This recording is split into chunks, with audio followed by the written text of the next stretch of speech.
Hello students. तो स्वागत है आपका इसी क्लास में। और आज आपने इसी 40 डेज लेक्चर सीरीज में शुरू करने वाले हैं एक नया चैप्टर, है ना। आपको याद होगा आज हमारा डे 10 है और इसी डे 10 में हम परम्यूटेशन एंड कॉम्बिनेशन चैप्टर को शुरू करने वाले हैं, है ना। तो सबसे पहले हम परम्यूटेशन एंड कॉम्बिनेशन इस चैप्टर में थ्योरी पार्ट को कवर करेंगे और उसके बाद हम मूव करेंगे इसी के क्वेश्चन पार्ट्स पर। क्लियर है? ओके, तो देखिए थ्योरी में जाने से पहले हम जान लेते हैं कि ये चैप्टर परम्यूटेशन एंड कॉम्बिनेशन हमारे एग्जाम के पॉइंट ऑफ व्यू से कितना ज्यादा इंपॉर्टेंट है ना। तो इसके लिए हमने प्रीवियस 5 इयर्स के पेपर्स को एनालाइज किया और वहां से हमने देखा क्या कि इस चैप्टर परम्यूटेशन एंड कॉम्बिनेशन ये चैप्टर कुल पेपर का 4.26% वेटेज रखता है ना।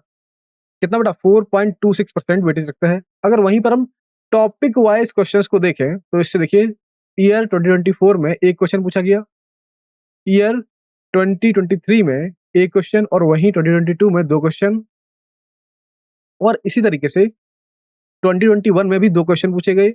2020 में से एक क्वेश्चन पूछा गया और 2019 में से एक क्वेश्चन पूछा गया, 2018 में से अगेन एक क्वेश्चन एंड इसी तरीके से 2017 में कॉम्बिनेशन से एक क्वेश्चन पूछा गया, है ना। तो देखिए यहाँ पर कई बार क्वेश्चन से बेसिक पूछे जाते हैं, जैसे कि देखिए अगर 2023, 2022 और 2021 के क्वेश्चंस को देखें तो ये फंडामेंटल प्रिंसिपल ऑफ काउंटिंग, है ना, इसी पे तीनों तीनों ईयर्स में क्वेश्चन पूछे गए थे। क्लियर है?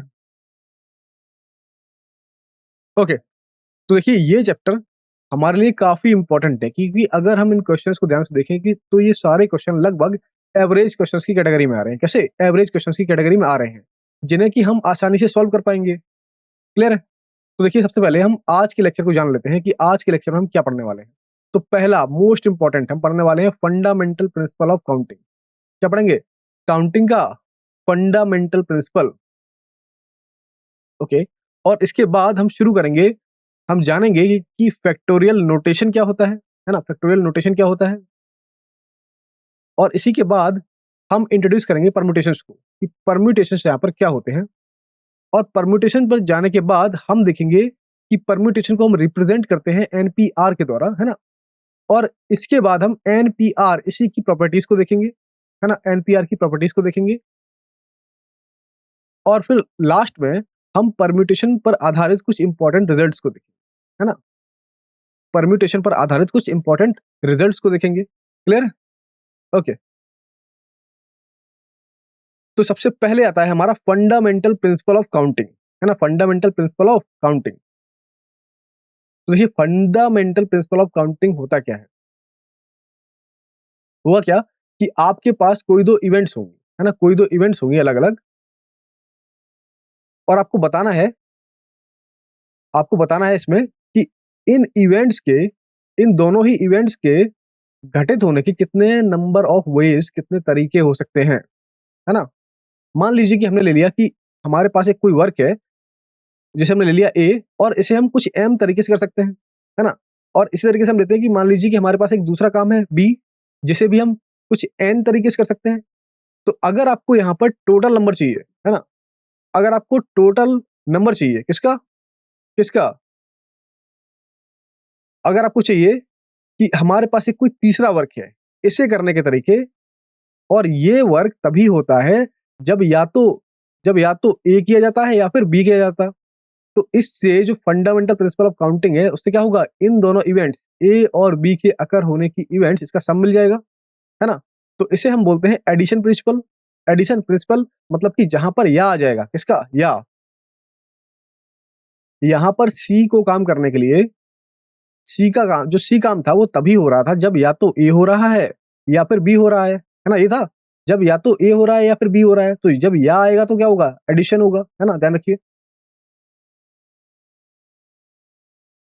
तो यहां से क्या मिला, एम प्लस एन।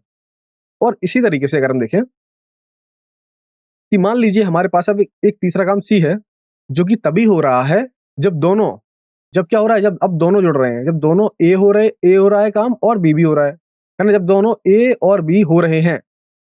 तो इस केस में बाई मल्टीप्लीकेशन प्रिंसिपल हम बोलते हैं कि काम सी को करने के कितने तरीके होंगे, yes, M into N, M into N veg.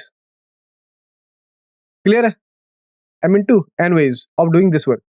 अगर a और b दोनों हो रहे हैं, है ना, दोनों हो रहे हैं, और जब a या b हो रहे थे तो हम ऐड कर रहे थे, और जब a और b दोनों हो रहे हैं तो हम क्या कर रहे हैं, मल्टीप्लाई। ध्यान रख रहे हैं कि एडिशन और मल्टीप्लिकेशन में अंतर किसका है, या और का, है ना, या और का। जब a और b दोनों तो मल्टीप्लाई, जब a या b तब एडिशन, है ना। ओके, जैसे कि अगर आप देखो, मैं बोलूं हमारे पास एक मील है ना, हमारे पास मान लीजिए बर्गर की एक मील है, और हमारे पास उसमें 3 वैरायटी के बर्गर हैं। एक ले लिया हमने चिकन बर्गर, एक ले लिया हमने वेज बर्गर, और एक ले लिया हमने चीज बर्गर, है ना, चीज बर्गर। और इसी के साथ इवेंट भी है जहां पर हमारे पास 2 ऑप्शंस है, एक हॉट कॉफी का, एक कोल्ड कॉफी का। तो आपको बताना है कि हम इन्हें कितने तरीके से ले सकते हैं, है ना, हम इनके कितने कॉम्बिनेशन बना सकते हैं, हम इनके कितने कॉम्बिनेशन बना सकते हैं। तो आप बोलोगे कि चिकन बर्गर को आप हॉट कॉफी और कोल्ड कॉफी के साथ कंबाइन कर दोगे, 2 तरीके हो गए। इसी तरीके से आप वेज बर्गर को हॉट कॉफी या फिर कोल्ड कॉफी के साथ ले सकते हो, तो अगेन 2 तरीके। और इसी तरीके से चीज बर्गर को भी आप इन 2 हॉट कॉफी और कोल्ड कॉफी के साथ ले सकते हो, तो इसके भी कितने, 2 तरीके हो गए। टोटल नंबर कितने हो गए, 2 + 2 + 2 कितने, 6 तरीके। तो इसी तरीके से अगर आप यहाँ पर एक ही इवेंट जो कि थी हमारे पास बर्गर, बर्गर कितने थे, 3। और इसी तरीके से कोल्ड ड्रिंक्स, ड्रिंक्स कितनी थी हमारे पास, ड्रिंक्स थी हमारे पास अगेन 2, एक हॉट कॉफी और एक दूसरी कोल्ड कॉफी। तो अगर आप इन तीनों को मल्टीप्लाई कर दोगे तो क्या मिलेगा, 3 × 2, हमें नंबर ऑफ वेज मिल जाएंगे, मतलब टोटल नंबर ऑफ वेज मिल जाएंगे, जैसे कि हम मील को बना सकते हैं, है ना, मील को बना सकते हैं। ओके, तो यहाँ पर यही इसी तरीके से लिखा हुआ है। नेक्स्ट, अब देखिए फैक्टोरियल नोटेशन। फैक्टोरियल क्या होता है, कल भी मैंने आपको बताया था क्या, कि अगर हम लगातार n नेचुरल नंबर्स का प्रोडक्ट ले रहे हैं तो उसकी वैल्यू कितनी होती है। अगर हम लगातार n नेचुरल नंबर्स का प्रोडक्ट ले रहे हैं तो क्या होता है, यस, उसे ही हम बोलते हैं फैक्टोरियल n। और उसे हम इस तरीके से, है ना, n factorial, this sign is factorial, इससे नोट करते हैं। और इसे रीड कैसे करेंगे, तो रीड करने के लिए हम बोलते हैं factorial n, factorial what, factorial n। Clear, ये हो गया हमारा फैक्टोरियल n। और ये क्या है, लगातार n नेचुरल नंबर्स के, लगातार n नेचुरल नंबर्स का प्रोडक्ट, है ना, प्रोडक्ट। तो इस तरीके से आप इसे लिख सकते हो, कितना, n factorial is equal to what, n into n minus 1 into n minus 2 and, और ऐसे ही dot dot dot 3 into 2 into 1, इस तरीके से कुछ। क्लियर है? नेक्स्ट, अब देखिए हमारे पास प्रॉपर्टीज है किसकी, फैक्टोरियल की। तो फैक्टोरियल 0 कितना होता है, सबसे पहले फैक्टोरियल 0 और फैक्टोरियल 1, इसकी वैल्यू हमेशा ही 1 होती है। कितनी, हमेशा ही 1 होती है, ध्यान रखना। नेक्स्ट थिंग, अगर हम नेगेटिव इंटीजर्स का फैक्टोरियल ले रहे हैं या फिर फ्रैक्शन पर फैक्टोरियल लगा रहे हैं तो ये कभी भी डिफाइन नहीं होता, है ना। कहां पर, नेगेटिव इंटीजर्स और फ्रैक्शन, इन दोनों पर ही हमारा फैक्टोरियल डिफाइन नहीं होता है, याद रखिएगा इसे। तो यहां से देखिए n फैक्टोरियल ये इक्वल किसके था, n फैक्टोरियल हो जाएगा हमारा n into n minus 1 factorial. इसी तरीके से अगर हम इसे और फैक्टर्स में तोड़ना चाहें तो क्या मिलेगा हमें, n into n minus 1 into n minus 2 factorial, कुछ इस तरीके से। नेक्स्ट प्रॉपर्टी, नेक्स्ट, अब यहाँ पर देखिए मान लीजिए कि हमने n फैक्टोरियल को r फैक्टोरियल, किसी भी नंबर को ले लिया, r फैक्टोरियल से डिवाइड कर दिया, तो देखिए हमें इसकी वैल्यू किस तरीके से मिलेगी, हमें मिलेगा n into n minus 1 into n minus 2 and dot dot dot r plus 1, है ना, r प्लस 1, इस तरीके से कुछ। क्लियर, नेक्स्ट, अब देखिए अब हम बात करते हैं परम्यूटेशंस के बारे में, है ना, परम्यूटेशंस क्या होते हैं। तो परम्यूटेशन का बेसिकली मतलब होता है क्या, चीजों को अरेंज करना, है ना, चीजों को अरेंज करना। लेकिन आप चीजों को अरेंज कब करोगे, आप किसी भी चीजों को अरेंज कब करोगे, कैसे अरेंज करोगे, पहले आपको इन्हें चुनना पड़ेगा ना, पहले आप चीजों को चुनोगे उसके बाद ही तो अरेंज करोगे, रखोगे उसे। तो परम्यूटेशन में करते क्या है, हम सबसे पहले हम सिलेक्ट करते हैं कुछ चीजों को, उसके बाद अरेंज करते हैं। तो परम्यूटेशन का मतलब है basically select then arrange, select then arrange, है ना। तो अगर मान लीजिए हमारे पास n अलग अलग तरह की चीजें हैं, है ना, और उनमें से हम आर चीजें उठा रहे हैं, है ना, आर चीजों को ले रहे हैं। किस लिए? क्योंकि हम उन्हें अरेंज कर ले, है ना, यही तो परमुटेशन है, क्योंकि हम उसे अरेंज कर ले। तो एन अलग अलग चीजों में से आर चीजों को अरेंज करने को हम बोलते हैं परमुटेशन, और हम उसे इस तरीके से लिखते हैं, कैसे? एनपीआर। NPR is what? हमने आर अलग अलग चीजों को लिया और उनमें से हमने, सॉरी, हमने एन अलग अलग चीजों को लिया और उनमें से हमने, यस, है ना, और वहां पर आर हमने एक टाइम पे ली। क्लियर है? तो देखिए इस तरीके से अगर हम एनपीआर को देखें, अगर हम एनपीआर को देखें, तो या तो आप सारी चीजें चुन लो, या तो आप पूरे एन को चुन लो, या फिर क्या कर सकते हो, या फिर आप एन माइनस वन को ले लो, इस तरीके से आप एन माइनस टू को ले लो, या फिर इसी तरीके से आप N minus R plus one को ले लो। तो अगर आप इसे देख रहे हो तो ये क्या है, यहां पर अगर हम क्या करते हैं, इसे इसी नंबर में हम एन माइनस आर फैक्टोरियल को ऊपर मल्टीप्लाई कर दें और डिवाइड कर दें, क्या मिलेगा? ऊपर वाला क्या बन गया? ऊपर वाला बन गया पूरा factorial N divide by N minus R factorial. अब देखिए यहाँ पर आर हमेशा ही ध्यान रखिए जीरो और एन के बीच में होगा, किसके? जीरो और एन के बीच में ही होगा आर हमारा, है ना? क्लियर है? नेक्स्ट, अब देखिए, अब हम जानेंगे एनपीआर की प्रॉपर्टीज, मींस एनपीआर कौन कौन सी प्रॉपर्टीज को यहाँ पर होल्ड करता है। तो सिंपली देखिए, अगर हम एनपी0 को लें, मतलब कि हम एन में से कोई भी चीज को नहीं ले रहे हैं, है ना, किसी भी चीज को नहीं चुन रहे हैं, तो ना चुनने के जो तरीके हैं वो कितने हैं? वो है 1, है ना। इसी तरीके से मान लीजिए अगर हम एन में से कोई एक तरीका ले रहे हैं चूज करने का, कितना हो जाएंगे? तो यहाँ से एनपी1 कितना हो जाएगा? एनपी1 हो जाएगा एन। इसी तरीके से अगर हमारे पास एन ऑब्जेक्ट है और उसमें से हम सारे के सारे ऑब्जेक्ट ले रहे हैं, तो फैक्टोरियल एन, कितना? फैक्टोरियल एन, क्योंकि इसे हम अरेंज कर रहे हैं। क्लियर? नेक्स्ट, एक और प्रॉपर्टी है क्या, कि NPR plus R times NPR minus one, है ना, R times NPR minus one. इसकी सिंपली हमें वैल्यू मिलती है कितनी? N plus one P R, याद रखना है इसे, है ना, इंपॉर्टेंट फॉर्मूला है। हमने क्या किया? एन में से आर चीजों को अरेंज किया, उसके बाद हमने एन में से आर माइनस वन चीजों को अरेंज किया, और हमने इसे आर से मल्टीप्लाई कराया। क्या मिला हमें? हमें मिला N plus one P R, है ना, N plus one P R, इस फॉर्म में। नेक्स्ट नेक्स्ट हमारे पास, अगर आप देखें एन पी आर, तो आप इसे लिख सकते हैं किस तरीके से? N into N minus one P R minus one, है ना, इस फॉर्म में। क्लियर है? नेक्स्ट, अगला फॉर्म है हमारे पास एन पी आर, है ना, एन पी आर, ये किस इक्वल होता है? ये इक्वल हो जाएगा हमारा N minus R plus one, this thing, N minus R plus one times times what? Times N P R minus one, है ना। तो यहां पर हम अलग अलग तरीके देख रहे हैं जहां पर हम परमुटेशन को ब्रेक कर सकते हैं। क्लियर? तो आप अपनी सहूलियत के हिसाब से इसे यूज कर लेंगे। अब देखिए क्या हुआ कि हमारे पास है N minus one P R, that is equal to what? That is equal to N minus R into N minus one P R minus one, N minus one P R minus one. Clear है? तो ये हमारे पास कुछ properties होंगी किसकी? N P R की।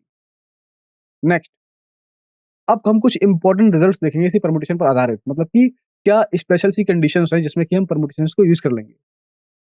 तो पहली कंडीशन ये है कि मान लीजिए कि हमें किसी एक पर्टिकुलर वस्तु को हमेशा हमेशा अपने अरेंजमेंट में शामिल करना है। परमुटेशन है क्या? परमुटेशन अरेंजमेंट है। तो हमने यहाँ पर एक ऐसा केस लिया जहां पर हमसे बोला जा रहा है कि आपको एक पर्टिकुलर चीज को अपने इस अरेंजमेंट में रखना ही रखना है। इसमें आपको इसी अरेंजमेंट में रखना ही रखना है। तो मान लीजिए कि हमारे पास एन अलग अलग तरह की चीजें हैं, है ना, एन अलग अलग तरह की वस्तुएं हैं, और इनमें से जब आप आर वस्तुओं को चूज करोगे जब आप आर वस्तुओं को चूज करोगे, तो यहां पर अरेंजमेंट के टोटल नंबर कितने होंगे? क्योंकि हमें एक को फिक्स करना है, कितने होंगे? हमें मिलेगा आर इंटू, मतलब एक की पोजीशन आपने पहले से फिक्स कर दी, आर इंटू वॉट? कम हो जाएगा एक, N minus one P R minus one, है ना, एक नंबर भी कम हो गया क्योंकि हमने उसे पहले ही अरेंज कर लिया है, आर, है ना, आर के फॉर्म में, R into N minus one P R minus one, इस फॉर्म में। क्लियर? नेक्स्ट, अब एक दूसरा केस है इसका उल्टा, क्या कि मान लीजिए हमने यहाँ पर ले लिया कि एक कोई पर्टिकुलर वस्तु है, चीज है जिसे हमें अपने अरेंजमेंट में कभी नहीं लेना है, जिसे हमें अपने अरेंजमेंट में कभी लेना ही नहीं है। तो क्या होगा? तो फिर अगेन हमारे पास मान लीजिए n चीजें हैं, n वस्तुएं हैं, और इनमें से हमें r को चूज करना है। और केस क्या है? कंडीशन क्या दी गई है? कंडीशन दी गई है कि इसमें से एक पर्टिकुलर वस्तु को छोड़ना है हमें, है ना? एक पर्टिकुलर वस्तु को छोड़ना है। क्या मिलेगा? जो प्लेसेस थे वो फिक्स हो गए, लेकिन नंबर n कम हो गया। क्या मिलेगा? n-1 p r, इस फॉर्म में n-1 p r, this form. Next, अगला है कि मान लीजिए कि हमें n वस्तुओं को इस तरीके से अरेंजमेंट करना है कि हम वहां पर रिपीटेशन को अलाउ कर रहे हैं, है ना? हम वहां पर रिपीटेशन को अलाउ कर रहे हैं, मतलब कि हम कोई सी एक वस्तु को कई बार ले सकते हैं, है ना? अलग अलग प्लेसेस पे। तो उन्हें किस तरीके से? तो कितने तरीके होंगे उसके लिए? Yes, n to power r, n to power r, है ना? इसे चूज करने के हमारे पास n to power r number of ways होंगे। क्लियर है? नेक्स्ट, अब देखिए यहां पर अगला केस है। मान लीजिए कि हमारे पास यहां पर अगेन n वस्तुएं हैं, n चीजें हैं, लेकिन यहां पर हमने मान लिया कि इन्हीं n में से p टाइप की वस्तु एक जैसी हैं, इसी तरीके से q टाइप की वस्तु एक जैसी हैं, और सेम इसी तरीके से r टाइप की वस्तुएं एक जैसी हैं। तो अब अगर यहां से आपको बताना है कि इसके लिए टोटल नंबर ऑफ परम्यूटेशंस क्या-क्या होंगे, इसके लिए टोटल नंबर ऑफ परम्यूटेशन क्या-क्या होंगे, तो हमारे पास चीजें कितनी है? n, है ना? n। तो n वस्तुओं को अरेंज करने के तरीके फैक्टोरियल n, लेकिन यहां पर हमने देखा कि p वस्तुएं सेम है। क्या घटेगा? तो हम उसे डिवाइड कर देंगे किससे? Factorial p। और इसी तरीके से q वस्तुएं भी सेम थी, तो हमने डिवाइड किया उसे फैक्टोरियल q से, और इसी तरीके से r वस्तुएं भी सेम थी, किससे डिवाइड किया? r फैक्टोरियल से। जहां पर अगर आप देखेंगे तो p plus q plus r, अगर हम इन तीनों को सम कर दें क्या मिलेगा? n मिल जाएगा, है ना? तो इस तरीके से हमारे पास कुछ इंपॉर्टेंट रिजल्ट्स हैं, और इन्हीं पर बेस्ड हम कुछ क्वेश्चंस को भी सॉल्व करेंगे। अगली चीज, अब अगेन हम परम्यूटेशंस पर ही इंपॉर्टेंट रिजल्ट्स को देखेंगे। इसमें देखिए नंबर 5th पॉइंट है हमारे पास कि मान लीजिए कि हमारे पास n अलग अलग वस्तुएं हैं, और साथ ही साथ n अलग टाइप की वस्तुएं हैं, है ना? m एक अलग तरीके की और n एक अलग तरीके की। जहां पर अगर आप देखो कि m+1 हमें दिया गया है this thing greater than equal to 1, तो हमें इसे एक रो में अरेंज करना है। और किस तरीके से अरेंज करना है? हमें इसे एक रो में अरेंज करना है, और हमें इस रो में अरेंज करने के नंबर ऑफ वेज जानने हैं। लेकिन हमें कंडीशन दे रखी है क्या? कि कोई भी दो वस्तुएं एक साथ ना हो, है ना? कोई भी दो वस्तुएं एक साथ ना हो, मतलब कि जो हमारा m काइंड है वो n काइंड के साथ ना आए, अलग अलग रहे। तो इसे अरेंज करने के लिए हमारे पास सिंपल सा तरीका क्या है? सिंपल सा फॉर्मूला है m factorial into m+1 pn, है ना? m factorial into m+1 pn, this thing. तो this is the number of ways where this condition hold. Clear है? नेक्स्ट, अब देखिए अगेन दूसरी कंडीशन में दी गई है, तो यहां पर वही सेम सिनेरियो है क्या? कि हमारे पास m टाइप की कुछ वस्तुएं हैं, और इसी तरीके से n टाइप की कुछ वस्तुएं हैं, लेकिन यहां पर ध्यान रखना है क्या? कि जो m वस्तुएं हैं उनकी संख्या n से ज्यादा है ना? जो m वस्तुएं हैं उनकी संख्या n से ज्यादा है। तो हमें इसे एक रो में अगेन अरेंज करना है, और इस तरीके से अरेंज करना है कि एक प्रकार की, है ना, कोई भी एक प्रकार की वस्तुएं दूसरी तरह की वस्तुओं के साथ ना आए, है ना?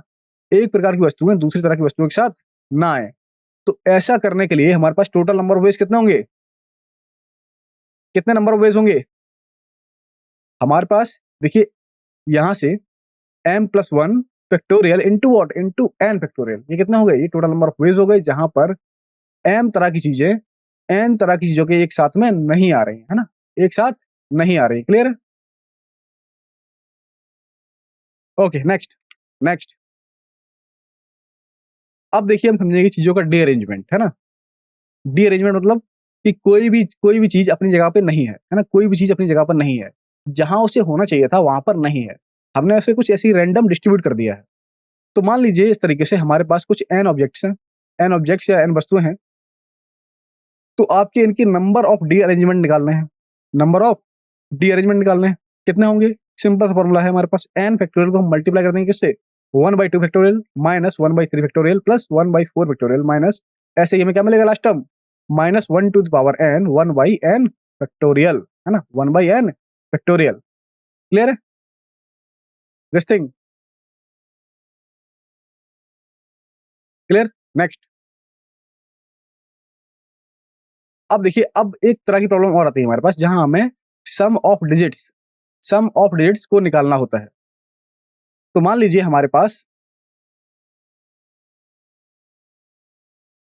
पर हमारे पास हम n डिजिट्स को ले रहे हैं, है ना, हम n डिजिट्स को ले रहे हैं, और वहां पर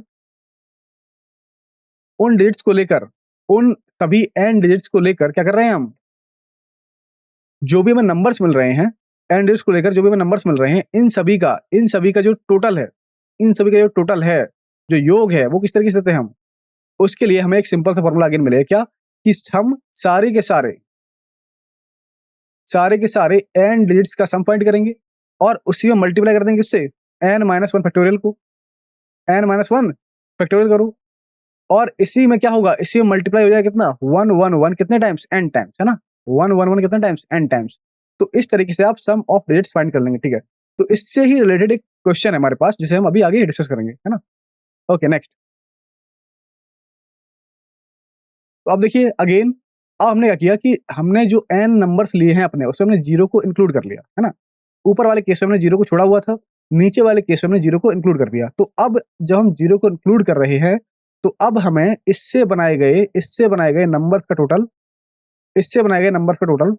कितना मिलेगा, तो यहां में मिल जाएगा क्या, कि सम ऑफ ऑल n डिजिट्स, सारे अंकों का क्या कर देंगे, टोटल कर देंगे, इसे अगेन मल्टीप्लाई करेंगे किससे, n-1 फैक्टोरियल से, और इसे भी हम मल्टीप्लाई कर देंगे अब की बार किससे, 1 टाइम्स n, माइनस हो जाएगा कितना, n-2, है ना, क्योंकि हम यहाँ पर जीरो को इंक्लूड कर रहे हैं, कितना, n-2 टाइम्स व्हाट, टाइम्स 1 कितनी बार, n-1 times. Clear.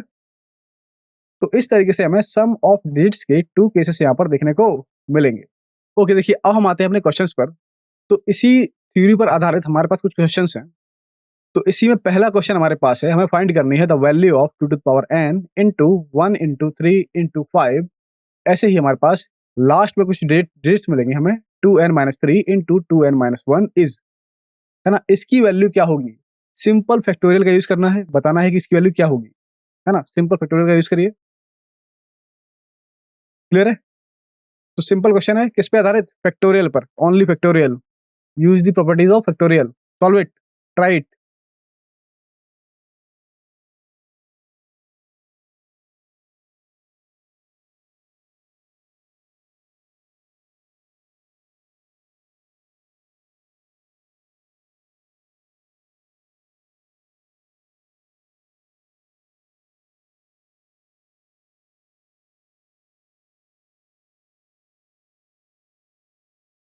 Try it everyone. Okay, आइए इसके सॉल्यूशन को देखते हैं। इसका जो करेक्ट आंसर होगा वो होगा ए, और यहां पर इसके सॉल्यूशन में हमें दिया गया है number 135 2n-3 into 2n-1 into what, into 2 to power n। हमें ये दिया गया है एक नंबर, है ना, हमें इसकी वैल्यू को बताना है कि इसकी वैल्यू कितनी होगी। तो सबसे पहले देखिए, हमने यहाँ पर क्या देखा, हमने यहाँ पर देखा कि इन नंबर्स के बीच में कुछ गैप्स हैं। 135 दे दिया, लेकिन अगर यहाँ पर 1 2 3 4 5, अगर हम इस गैप को फिल कर दें, तो क्या ये 2n-1 का फैक्टोरियल बन जाएगा। और अगर हम 2n को भी मल्टीप्लाई कर दें, तो क्या ये 2n का फैक्टोरियल बन जाएगा, बिल्कुल। तो हमने यही किया कि इसके न्यूमरेटर और डिनोमिनेटर में हमने क्या किया, 2 इंटू 4 इंटू 6, ऐसे ही 2n, इसे हमने मल्टीप्लाई कर और डिवाइड कर दिया। तो जब हमने इसे मल्टीप्लाई और डिवाइड किया, तो न्यूमरेटर बना हमारे पास 1 into 2 into 3 into 4 into 5 into 6, और ऐसे ही लास्ट का जो टर्म्स था वो हमें मिला कुछ इस तरीके से, 2n-1 into 2n into 2n। और अब जब आपने इस टर्म को देखा है ना, इस न्यूमरेटर को देखा, तो आपको लगा क्या कि ये तो आसान काम हो गया। ये क्या बन गया, ये बन गया 2n का फैक्टोरियल, ये हो गया 2n फैक्टोरियल इंटू 2n था ये हमारे पास। यहां से देखिए नीचे डिनोमिनेटर से देखिए हमने क्या किया, यहाँ पे हम यहाँ से पूरे में से 2 कॉमन ले लेंगे, लेकिन 2 2 2 कितने टाइम्स मल्टीप्लाई हो रहा है, n टाइम्स, तो क्या मिलेगा 2 टू पावर n मिल जाएगा। यहाँ अंदर क्या बचेगा, अंदर बचेगा 1 2 3, इस तरीके से लिख लेंगे हमसे n तक। तो 2 टू पावर n और 2 टू पावर n दोनों कैंसिल, बचा क्या, बचा हमारे पास 2n factorial upon this one is factorial n। Which option, कौन सा ऑप्शन है ये है हमारा option A.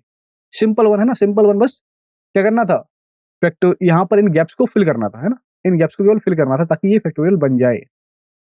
Next question number next, again factorial वाला क्वेश्चन है। क्या करना है, हमें बतानी है इसकी वैल्यू किसकी, 1 into 1 factorial plus 2 into 2 factorial plus 3 into 3 factorial plus ऐसे ही dot dot dot plus n into n factorial is. तो आपको बताना है कि इस की वैल्यू क्या होगी, इनमें से कौन सी वैल्यू इसे सेटिस्फाई करेगी, बताइए।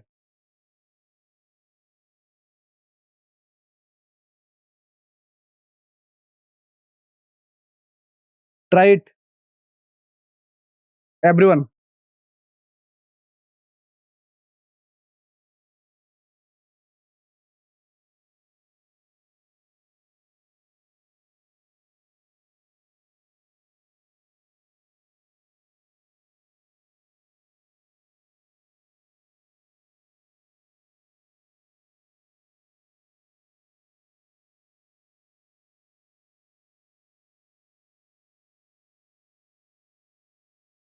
ओके ओके, देखिए इसके सॉल्यूशन को देखेंगे तो करेक्ट आंसर आपका आ गया होगा, क्या है, सी, है ना, कई बच्चों ने सॉल्व किया हुआ होगा इसे। तो सॉल्यूशन देखिए इसका, हमारे पास हमें दिया हुआ क्या था, हमारे पास दिया हुआ था दिस, ये एक्सप्रेशन। अगर हम इसे समेशन में लिखना चाहें, अगर हम इसे समेशन में लिखना चाहें तो इसकी वैल्यू क्या होगी, इसकी वैल्यू हो जाएगी summation R is equal to 1 to n, इसे मान लीजिए आर, क्योंकि आर को वेरी करा रहे हैं 1 से n तक, R into R factorial, R into R factorial, ये मिल गया हमें। तो यहीं से देखिए आप इस आर को, है ना, इस आर को चेंज करिए, आप इस आर को क्या लिख सकते हैं, देखिए आप यहाँ पर इस आर को लिख लेंगे कितना, R plus 1 - 1 into factorial R इस टर्म में, है ना, ये ट्रिक है केवल कि यहाँ पर इस आर को आपको लिखना है इस तरीके से, कैसा, R plus 1 - 1 into factorial R, है ना, दिस थिंग। आप फैक्टोरियल आर का मल्टीप्लाई करिए, क्या मिलेगा, R plus 1 into factorial R, क्या हो जाएगा, आर प्लस 1 का फैक्टोरियल अंदर माइनस आर का फैक्टोरियल, है ना। समेशन लगा है हमारा कहाँ से, 1 से n तक। अब इसे खोल दीजिए, क्या मिलेगा, पहले 2 - 1 factorial plus 3 factorial minus 2 factorial plus ऐसे ही आखिरी टर्म मिलेगा n plus 1 factorial minus n factorial. तो अगर आप यहाँ से देखें तो ये वाले टर्म्स कौन से, 2 से 2, है ना, 3 से 3, 4 से 4 और इसी तरीके से n से n, है ना, बाद वाले, ये बाद वाले सारे सारे टर्म कैंसिल हो जाएंगे, बचेगा क्या, बचेगा हमारे पास ये वाला 1 और ये n+1, क्या मिलेगा हमें, n+1 फैक्टोरियल माइनस 1। तो यही हमारा आंसर है, कौन सा ऑप्शन है, which option, option C. Clear है, is it clear everyone. Question number next, question number next, please try it, try it.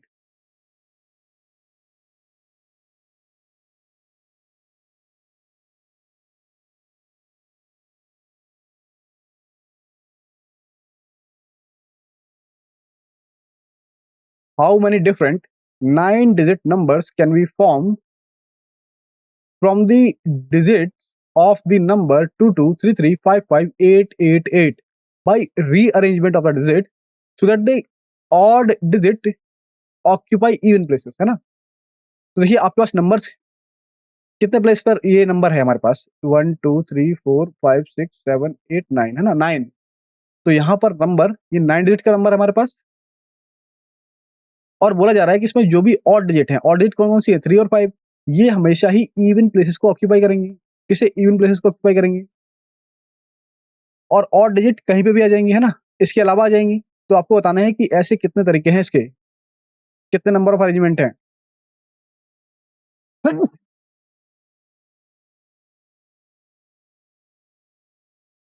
Okay बताइए कितने नंबर ऑफ अरेंजमेंट्स हैं इसके, ट्राई इट।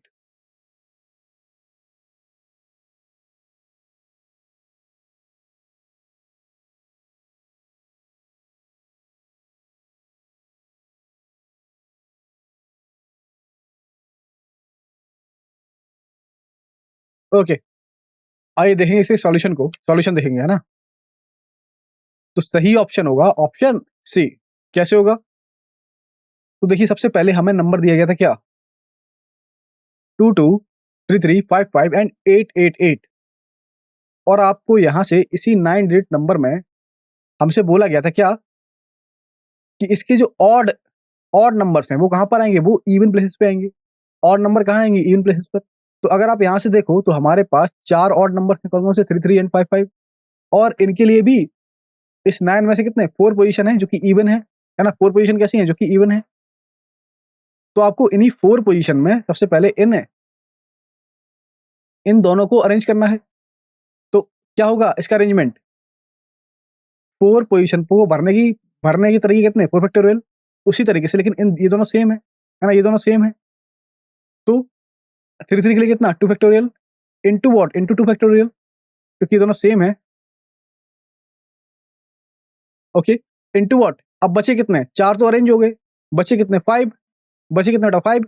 तो 5 नंबर्स को अरेंज करने की तरीके 5 फैक्टोरियल, लेकिन यहां पर भी देखिए इन 5 नंबर में हमारे पास सबसे पहले दो बार रिपीट कर रहा है तो 2 फैक्टोरियल, और इसी तरीके से 8 भी 3 टाइम्स रिपीट कर रहा है तो 3 फैक्टोरियल, है ना, 3 फैक्टोरियल।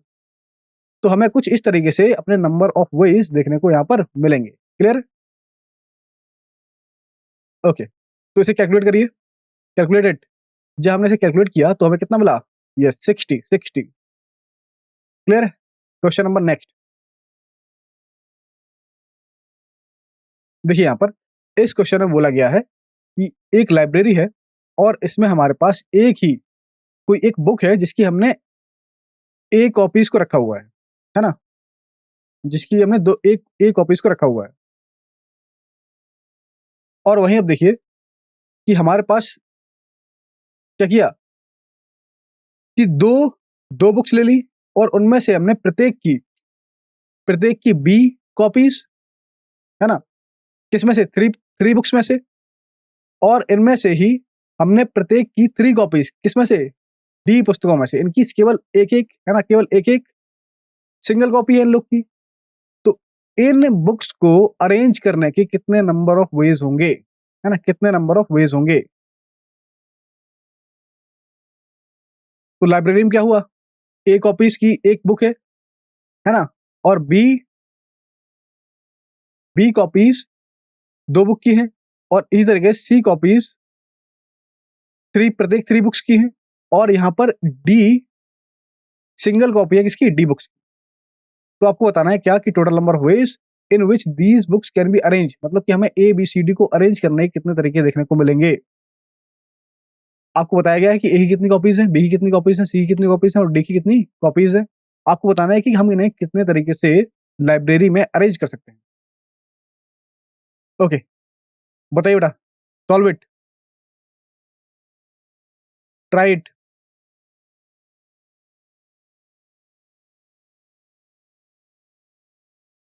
व्हिच ऑप्शन,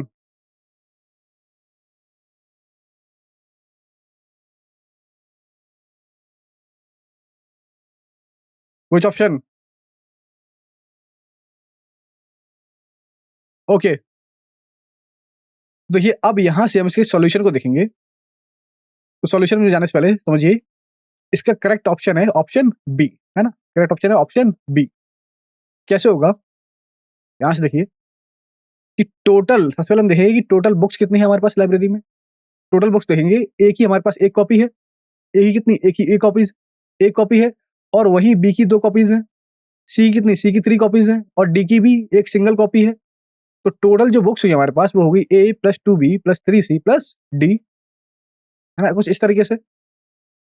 तो अगर हमें इसके टोटल नंबर ऑफ अरेंजमेंट निकालना है तो total number of books divide by what, yes, यहाँ पर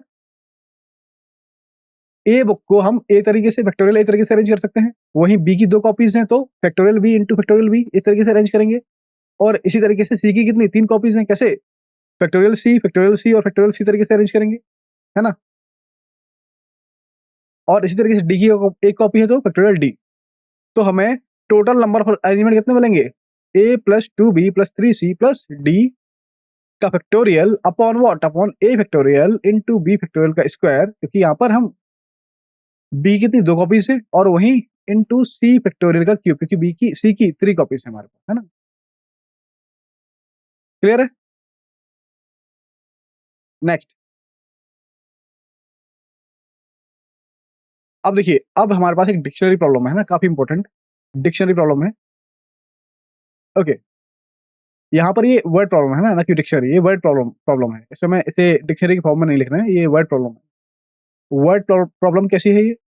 यहाँ पर बोला गया है the number of words which can be formed out of the letter of the word article।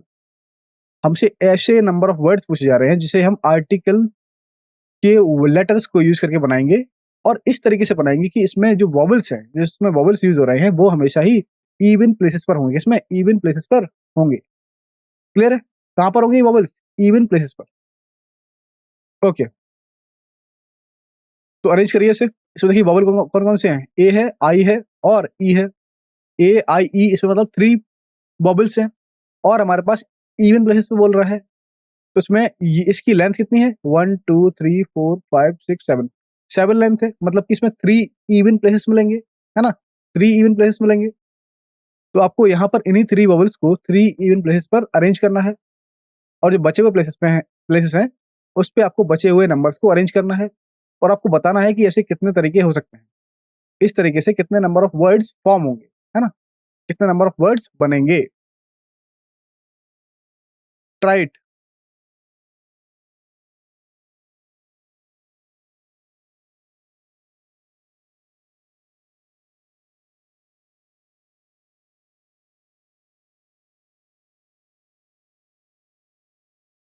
Take your time, take your time.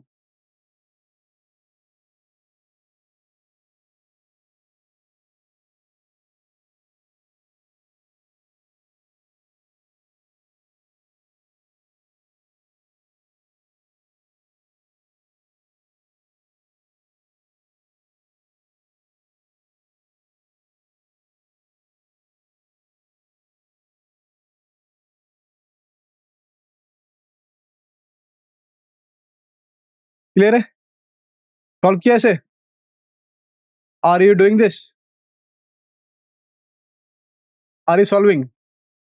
Are you trying?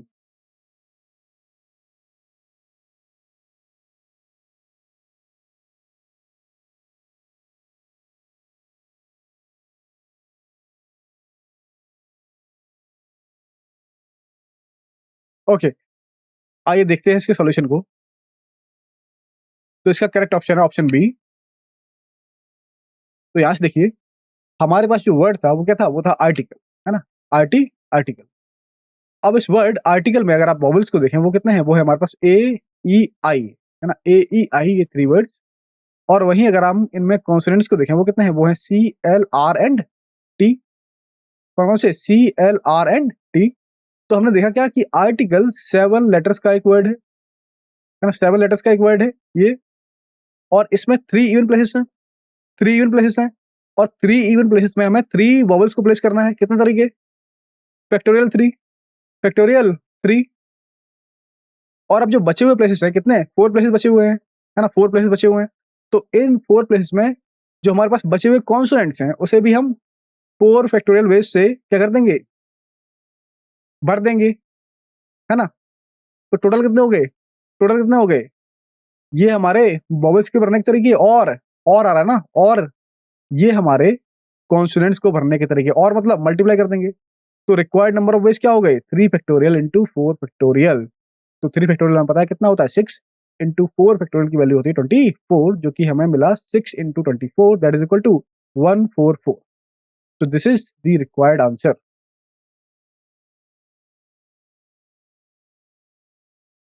Next, अब देखिए यहां पर हमारे पास how many ways the letter of the word arrange can be arrange without altering the relative position of vowel and consonant. तो हमें यहाँ पर अरेंज क्या करना है? अरेंज से नंबर ऑफ वर्ड्स को बनाना है, लेकिन कंडीशन क्या है? कंडीशन हमें दी गई है क्या? इसमें प्रेजेंट रिलेटिव वॉवेल और कॉन्सोनेंट की पोजीशन को हम चेंज किए बिना ऐसा करें, है ना? ट्राइट बेटा, ट्राइट। यहाँ पर देखिए पहला है A R and vowel consonant, इसकी पोजीशन चेंज नहीं करनी है। दूसरा फिर है आर ए, इन दोनों की पोजीशन चेंज नहीं करनी है। दूसरा है जी और ई, इन दोनों की पोजीशन हमें चेंज नहीं करनी है, ऑल्टर नहीं करनी है। तो बताइए ऐसे कितने तरीके हो सकते हैं, ऐसे कितने तरीके हो सकते हैं?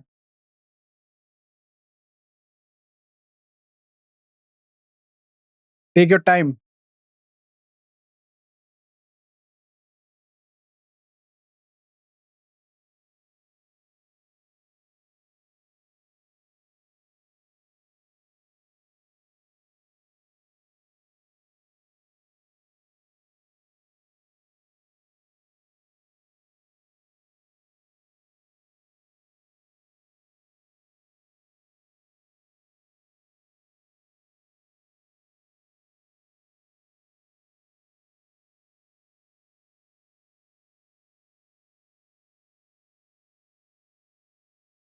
ओके, ओके, आइए इसके सॉल्यूशन को देखते हैं।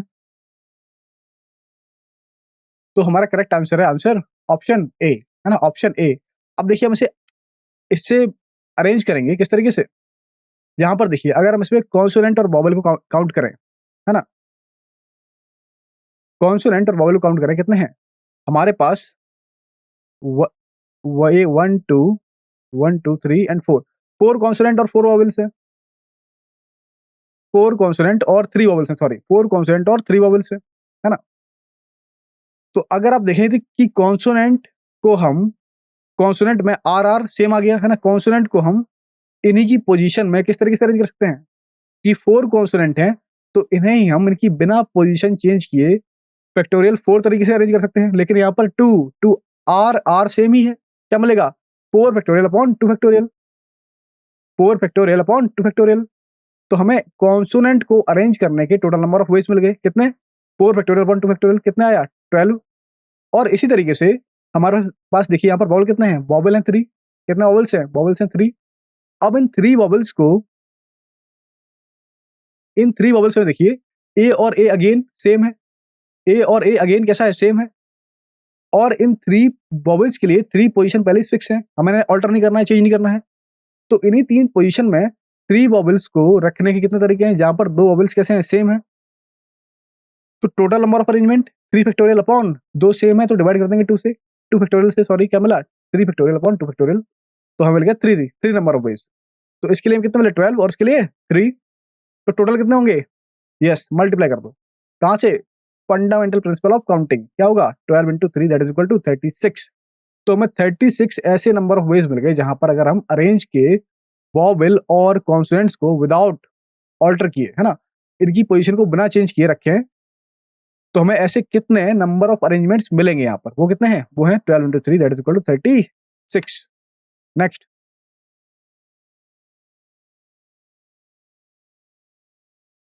तो अगेन देखिए ये डिक्शनरी प्रॉब्लम है ना, ये डिक्शनरी प्रॉब्लम है। हम बताना है कि सचिन, सचिन को अगर हम डिक्शनरी में इस तरीके से अरेंज करें, सचिन लेटर के वर्ड्स को, है ना, सचिन में उपस्थित वर्ड्स को अगर हम, सॉरी लेटर्स को लें और इसे हम डिक्शनरी के फॉर्म में अरेंज करें, तो आपको रैंक बतानी है, रैंक किसकी, सचिन की।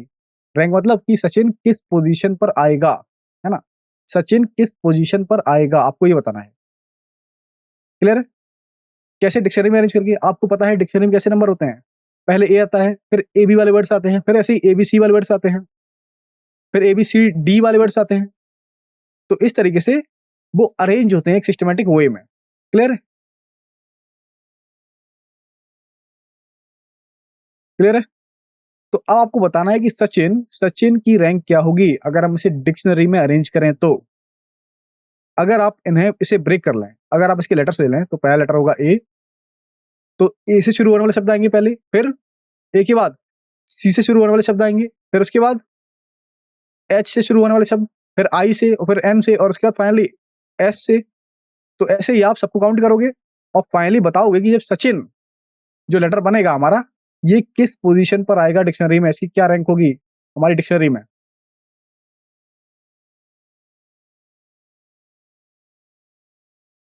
बताइए, ट्राई इट एवरीवन।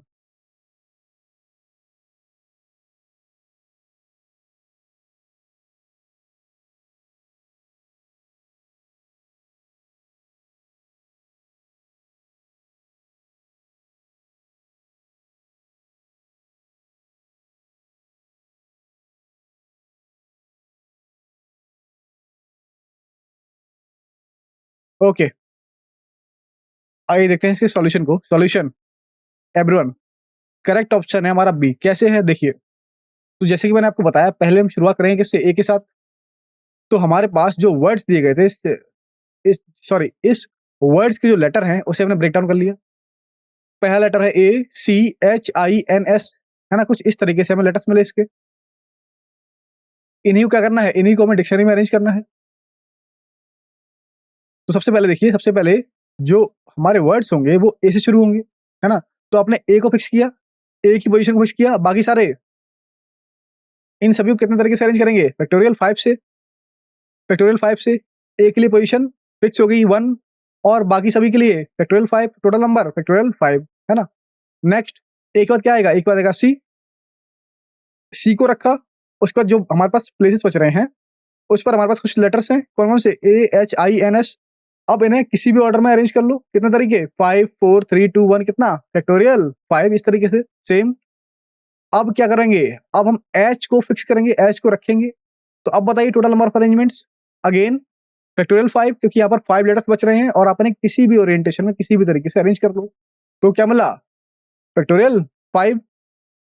और सेम इसी तरीके से जब हम आई को पहला लेटर लेंगे तो क्या मिलेगा, फिर हमारे पास 5 लेटर्स है ना, किसी भी ओरिएंटेशन में किसी भी तरीके से अरेंज हो, क्या मिलेगा, फैक्टोरियल 5। तो आई की बात आ रहा है हमारे पास एन, है ना, एन। जब हमने एन को फिक्स किया, बाकी सारे बचे हुए लेटर्स को, बाकी सारे बचे हुए लेटर्स से वर्ड बनाने कितने तरीके, यस, 5, 4, 3, 2, 1, इन सभी का मल्टीप्लीकेशन क्या हो गया, फैक्टोरियल 5। क्लियर है, क्या मिला, फैक्टोरियल 5।